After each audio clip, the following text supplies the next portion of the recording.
خالق کائنات نے بنی نو انسان کو تخلیق کر کے بیکار نہیں چھوڑا کہ کھانے پینے اور مقررہ مدت تک لذت و کام و دہن سے بہرہور ہونے کے علاوہ اسے اور کوئی کام نہ ہو۔ اگر ایسا ہوتا تو زندگی کے بعد موت، موت کے بعد زندگی اور آخر میں یوم احتساب کا تصور بھی ان کا ہوتا۔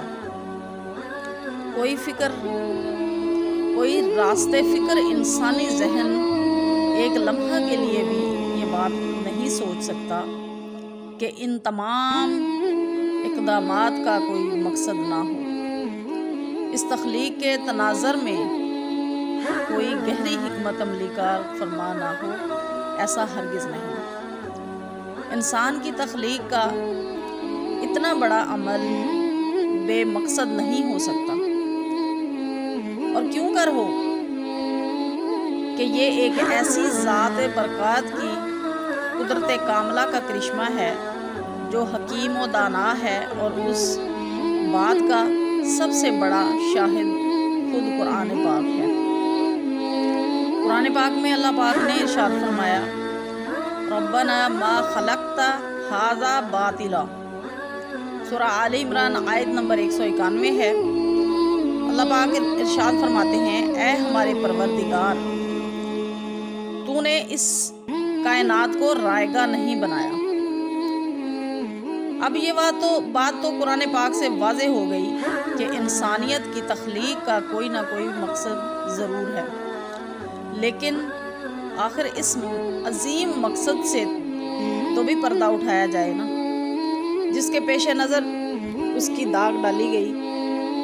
قرآن مجید میں اس حقیقت کو یوں آشکارا کیا گیا، وَمَا خَلَقْتُ الْجِنَّ وَالْإِنسَ إِلَّا لِيَعْبُدُونَ۔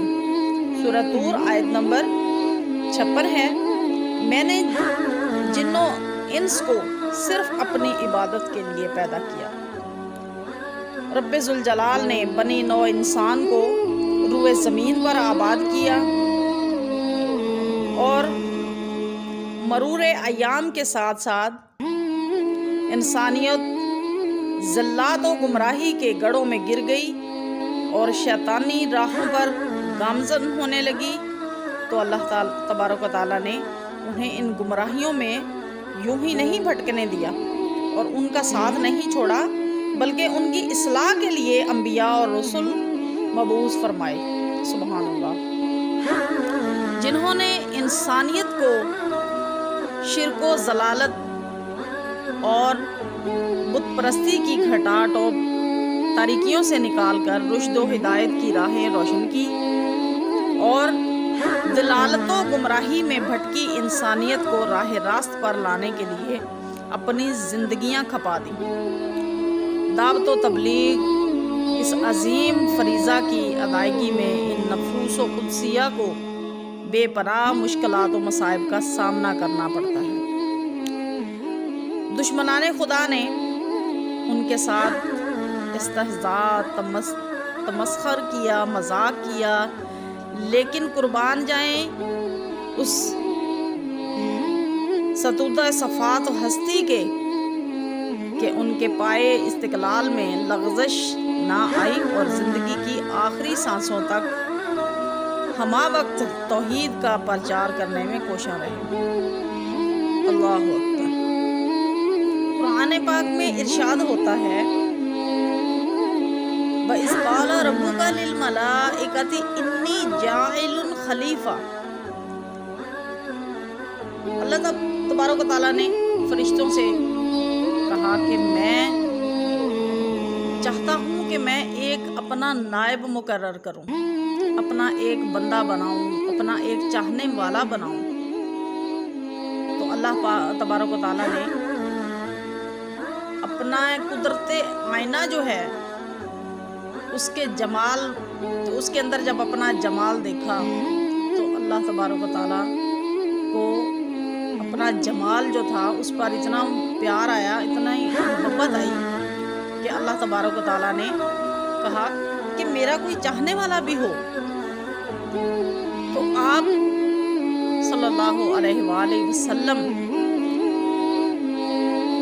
کے مبعوث فرمانے کے، دنیا میں لانے کے، آپ کو پیدا کرنے کا ذریعہ حضرت آدم علیہ السلام کو بنایا، اور کل کائنات نبی آخر الزمان حضرت محمد صلی اللہ علیہ وآلہ وسلم کی وجہ سے، آپ کے واسطے سے، آپ کے یعنی کہ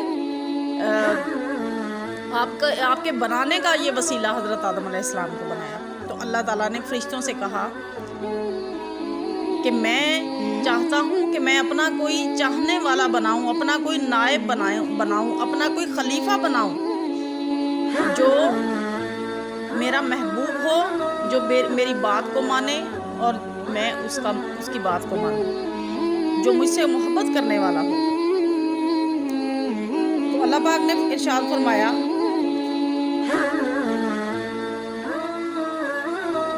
یاد کرو اس وقت کو جب آپ کے رب نے فرشتوں سے فرمایا کہ میں ضرور بناؤں گا زمین میں ایک نائب۔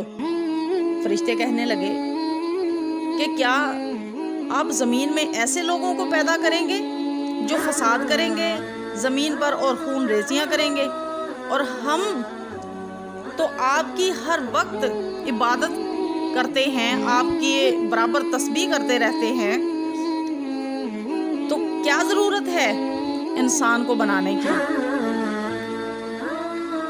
الحمدللہ اور تقدیس کرتے رہتے ہیں ہم تو حق تعالی شانہ نے ارشاد فرمایا جو میں جانتا ہوں وہ تم نہیں جانتے۔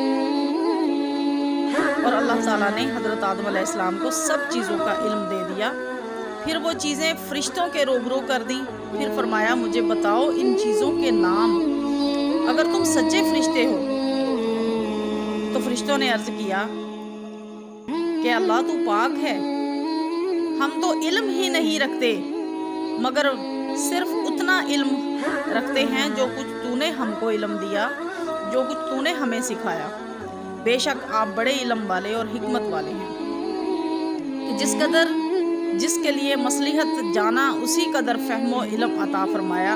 حق تعالی نے ارشاد فرمایا اے آدم ان کو ان چیزوں کے نام بتا دو، یعنی کہ فرشتوں کو ان چیزوں کے نام بتا دو جو روئے زمین پر ہیں۔ تو حضرت آدم علیہ السلام نے ان کو ان چیزوں کے اسماء بتا دیے۔ تو حق تعالیٰ نے فرمایا دیکھو میں تم سے کہتا نہ تھا کہ بے شک میں زمین و آسمان کی تمام پوشیدہ چیزیں جانتا ہوں، اور جانتا ہوں جس بات کو تم ظاہر کرتے ہو اور جس بات کو تم چھپاتے ہو یعنی دل میں رکھتے ہو۔ اور جس وقت حکم دیا ہم نے فرشتوں کو اور جنوں کو بھی کہ سجدے میں گر جاؤ، آدم علیہ السلام کے سامنے سب سجدے میں گر پڑے بجز ابلیس کے۔ اس نے کہنا نہ مانا اور غرور میں آ گیا اور کافروں میں سے ہو گیا۔ تو ہم نے اسے حکم دیا کہ ہماری زمین میں سے نکل جاؤ۔ تو کیا تھا، روئے زمین پر جب کوئی بشر نہ تھا تو یہ زمین جو ہے وہ جنوں کی اما جگہ بنی ہوئی تھی۔ تو اللہ تبارک و تعالیٰ نے جب اس تمام جنوں میں سے یہ ابلیس جو تھا یہ عبادت گو تھا، زمین کے چپے چپے پر اس نے سجدہ کیا ہوا تھا، اور اللہ تعالیٰ سے اس نے فریاد کی کہ مجھے اپنے عبادت کرنے والوں میں شامل فرما لے۔ جب کوئی زمین پر کوئی بشر نہ تھا، اس وقت کی بات ہے۔ تو اللہ پاک نے اس کو اپنے فرشتوں کے ساتھ کی جماعت میں شامل کر دیا اور یہ عبادت کرنے لگا۔ لیکن اس کی تخلیق تو آگ سے ہوئی تھی نا، تو اس وجہ سے اس کے اندر عاجزی کہاں سے آتی، کیونکہ آگ جو ہے اس کی یہ صفت ہے کہ جب وہ سلگائی جاتی ہے تو وہ آسمان کی طرف جاتی ہے۔ تو اس وجہ سے اس کے اندر تکبر اور غرور تھا، تو اس نے انکار کر دیا۔